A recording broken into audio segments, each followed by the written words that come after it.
नानक नाम जहाज है, चढ़े सो उतरे पार। जो शरदा कर सेव दे, गुर पार उतारन हार। गुर पार उतारन हार।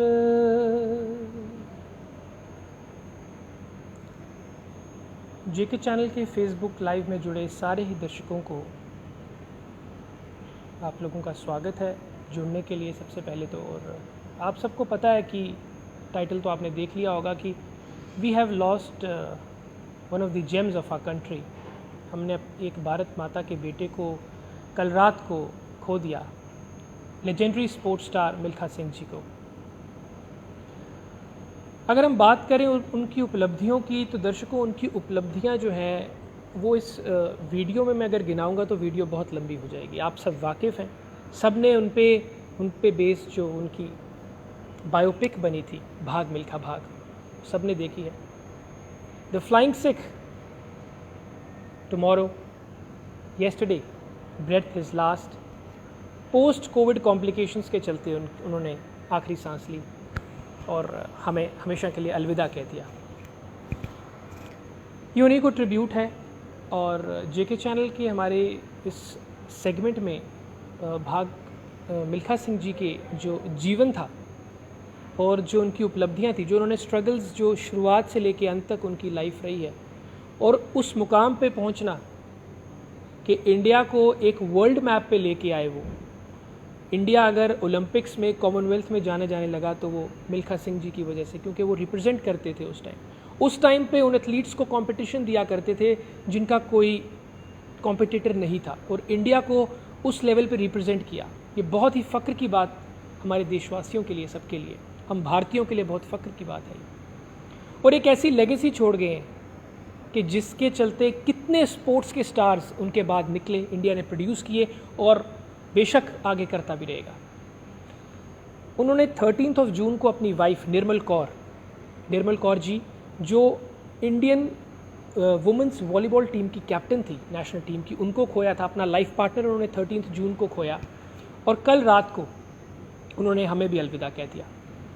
तो दर्शकों, एक तो लाइफ पार्टनर को खोना, बिल्कुल 5 दिन के बाद मिल्खा सिंह जी भी हमें अलविदा कर गए। एक कंपेनियनशिप भी होती है। हम कह रहे हैं पोस्ट कोविड कॉम्प्लिकेशंस के चलते उनकी जान गई। ऑब्वियसली कॉम्प्लिकेशंस होती हैं, 91 उनकी एज थी, लेकिन साथ साथ उन्होंने, अगर हम इस पे भी ध्यान दें कि एक लाइफ पार्टनर को खोना भी कितनी बड़ी बात होती है, एक साइकोलॉजी पे कितना बड़ा इफेक्ट रखती है वो बात, कि जो ज़िंदगी में आपका जीवन साथी आपके साथ चलता है, उसको जब उन्होंने खो दिया तो उसके क्या, उनके माइंड में उस टाइम क्या था, वो किस दुख में थे, वो तो वही जान सकते हैं। लेकिन हमारे लिए वो बहुत बड़ी लेगेसी छोड़ के गए हैं। वो हमारे लिए एक तरह से देश की लेगेसी को आगे कैरी ऑन करना किस तरह से, वो हमें एक एग्जाम्पल सेट करके गए हैं। क्योंकि जो शेरदिल लोग होते हैं वो मरते नहीं हैं, वो मिसाल बन जाते हैं, वो मिसालें छोड़ के जाते हैं बाकियों के लिए जो उनको आगे कैरी ऑन कर सके। तो जो भी हमारे इस लाइव को देख रहे हैं, सबसे पहले तो आप लोगों का बहुत बहुत शुक्रिया कि आप इस लाइव में जुड़े। और मैं चाहूँगा कि आप 5 बजे उनकी क्रिमेशन है, at 5 o'clock the legend will be cremated. उनकी क्रीमेशन होगी विद फुल स्टेट ऑनर्स। और पंजाब गवर्नमेंट ने, पंजाब के मुख्यमंत्री कैप्टन अमरिंदर सिंह ने स्टेट के लिए मॉर्निंग रखी है पूरे एक दिन की, और फुल स्टेट ऑनर्स के साथ उनको जो है क्रीमेट भी किया जाएगा। Commonwealth gold medallist, Olympic medallist, कहाँ कहाँ पार्टिसिपेशन नहीं हुई, लिस्ट बहुत लंबी है, कहाँ कहाँ देश को रिप्रेजेंट नहीं किया, और जहाँ भी किया हमारा झंडा, हमारा नेशनल फ्लैग हमेशा ऊंचा रहा। तो हम सब के लिए एक दुखद है, बहुत दुखद घटना है, लेकिन मुझे ऐसा लगता है कि हमें इससे इंस्पिरेशन भी लेनी चाहिए कि हमारे देश ने ऐसे वीर जवान, ऐसे सपूत पैदा किए जिन्होंने हमारे लिए इतनी बढ़िया लेगेसी छोड़ी कि हम उसको आगे कैरी ऑन करने लायक बन सकें। तो इस लाइफ के अंदर सिर्फ एक ही मैसेज था, एक ही ट्रिब्यूट थी मिल्खा सिंह जी के लिए कि उनकी आत्मा को परमात्मा शांति दे, और वो हम सब के लिए बहुत बड़ा काम पीछे देश के लिए छोड़ के गए हैं। जो हमारे फ्यूचर स्पोर्ट्स, जो हमारा यूथ है स्पोर्ट्स में जो इन्वॉल्व है, उनके लिए बहुत बड़ा जो है एक जिम्मेदारी छोड़ के गए हैं कि अपनी कंट्री को सर्वोपरि प्रथम रखते हुए जी जान से मेहनत करके उसको रिप्रेजेंट करना है, और ताकि पूरे वर्ल्ड मैप पे इंडिया का जो नाम है वो हमेशा चमकता रहे। तो दर्शकों, ये ट्रिब्यूट मिल्खा सिंह जी के लिए थी, पद्मश्री मिल्खा सिंह जी के लिए। और 5 बजे उनकी क्रिमेशन होनी है, जिस तरह से मैंने आपको बताया। तो उम्मीद करता हूँ हमारे जितने दर्शक हैं वो अपने अपने घरों से ही उनकी आत्मा की शांति के लिए प्रार्थना करेंगे।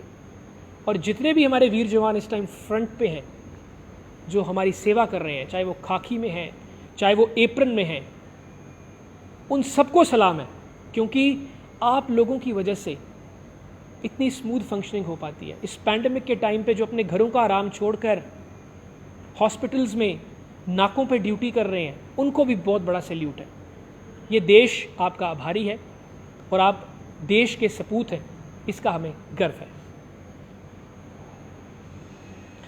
एक लाइन मुझे याद आ रही है, मैं ज़रूर आपके साथ साझा करूंगा, केसरी मूवी की।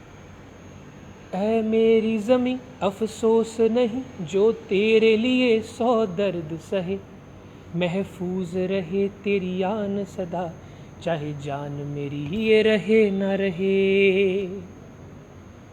ओ वतना वे मेरे वतना वे, तेरा मेरा इश्क निराला था, कुर्बान हुआ तेरी अजमत पे, वो कितना नसीबों वाला था। तेरी मिट्टी में मिल जावा गुल बन के, मैं खिल जावा, इतनी सी है दिल की आरज़ू। तेरी नदियों में बह जावा, तेरे खेतों में लहरावा, इतनी सी है दिल की आरज़ू। जय हिंद दोस्तों, मुझे इजाज़त दीजिए। नमस्कार।